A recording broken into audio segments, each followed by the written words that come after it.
Thank you very much. So, I've been going all across the country, talking to meetings like this, and I look at a room like this, and I think, you know, when I joined the Democratic Party of Canada in the province of Quebec, the entire membership of the party, province-wide in that province, was just about as many folks as were in this room today. Look at it now. Look at it now, absolutely. I'm going to get to that. And, you know, we've had some fun in those days. It's kind of neat to join a party that's that size, because you get to see it when it's just starting. I joined in the mid-1980s, and I joined, you know, because I was pretty excited about the pitch that came from this guy at Wild Bend. Topp came and talked to us and said, you know what, we can be the government of Canada by breaking through here. And so I joined, and at the time, as I say, we didn't have a lot of members. And when we ran a full slate in the province of Quebec, and we had 75 candidates, you were pretty much running 10% of the membership as candidates. And I remember, just to tell you a little story, I'll give you the flavor of what it was like back then. I remember once it was a contested nomination in East End, Montreal. And you just shrugged and said, yeah, it was a contested nomination. When we tell you a contested nomination in East End, Montreal in the mid-80s, it was, whoa, we all wanted to go and see that. And we're still talking about it because one of the candidates showed up. And I guess he showed up and he was in. He showed up with his campaign manager, and he showed up with his wife. And he gave this great speech that we all really enjoyed. This fabulous thing, a contested writing a nomination meeting. It was, you know, the great old school of Quebec oratory. I don't know if any of you have ever gone to a political meeting in Montreal, in East End, Montreal, and church basements there, but it's, you know, Mes amis québécois, nous travaillons ensemble pour bâtir le marché. And it goes on like that, and you go, yes! It was great. And then they had the vote. And he got 2 votes. And so he was leaving, and he was looking at his campaign manager, and he looked at his wife, and he said, I voted for me.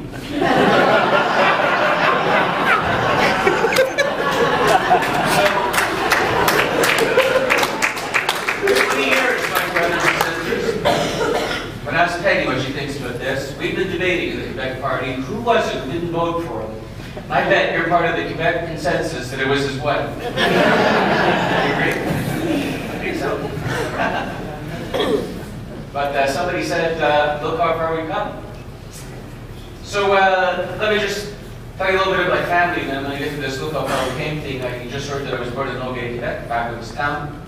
I was raised in the town of Saint-Lambert, just next door.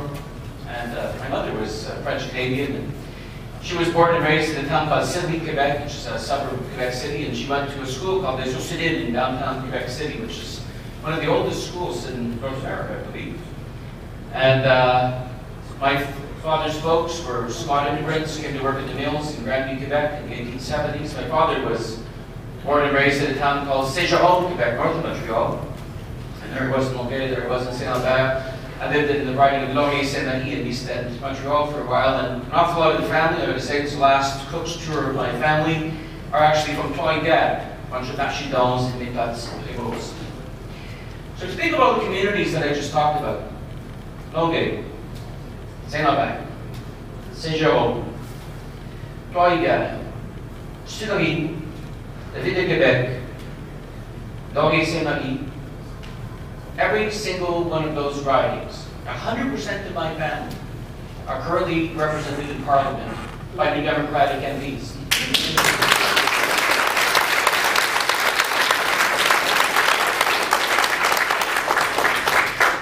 And I think you'll agree with me that that's a benefit that every family should share.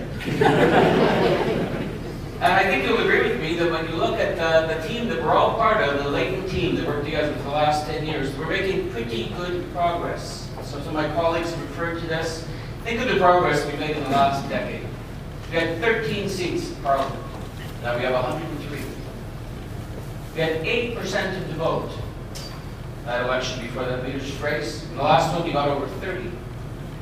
And I can tell you from having been involved in it a little bit, we were hanging on by our fingernails, clinging to party status, trying to remain as the 4th party in Parliament. And now we are in official opposition, one small step away from being the Government of Canada.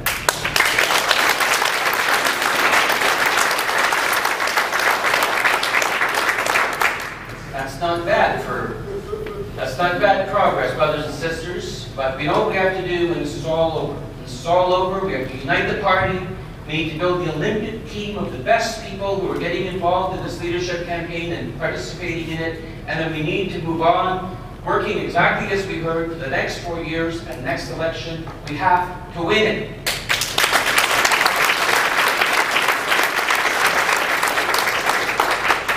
So I've been, like all of my colleagues and friends and colleagues in Australia, it's been 2 months on the road so far, talking to lots of meetings, and it's only 4 more months to go, only 2 more federal elections. And it's been a lot of fun, I have to tell you. I've been whatever happens here, I'm going to be eternally grateful to the volunteers and friends who are helping me do this. It's been an absolutely fabulous experience, talking to lots of meetings like this. And I've been quite struck at how like-minded our party is all across the country, both official languages in every province and territory.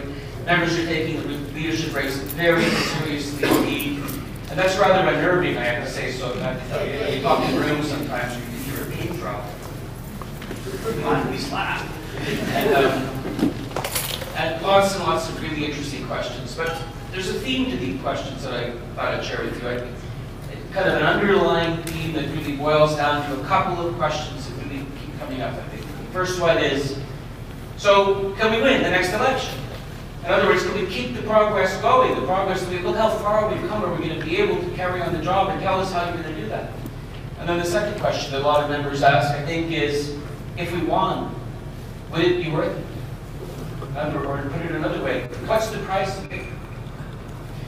So my answer to the first question is absolutely we can win the next election. And we must win the next election. And I'm determined, as I know all my colleagues are, that we will win the next election, because I can't bear that after the 10-year journey that we had together, we have come so far, that we have to start all over again with another 10-year building cycle. We must not do that. We have to keep the gains that we have made and build on them and take it to their close.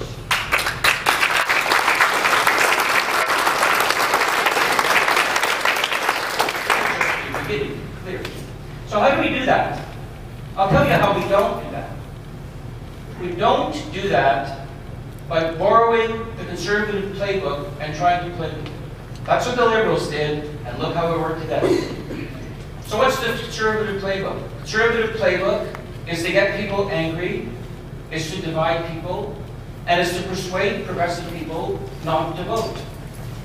I got to tell you, I'm not going to say this too loud. I have some friends who are Tories. And actually, I got to know some of Mr. Harper's people. We have, I can't say they're my buddies, but we kind of convince a little bit. We have a mutual hatred of liberals.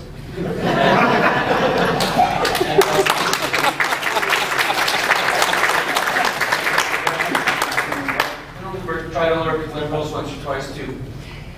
And I know the folks who did the ads that the Tories put up, and I kind of chatted with them a little bit. And I would like to share with you that they don't call their advertising department the attack ad department. What they call that unit is the voter suppression. And so what's voter suppression all about? It's sliding your opponent to persuade their supporters not to vote Conservative. They're just trying to persuade their supporters not to vote.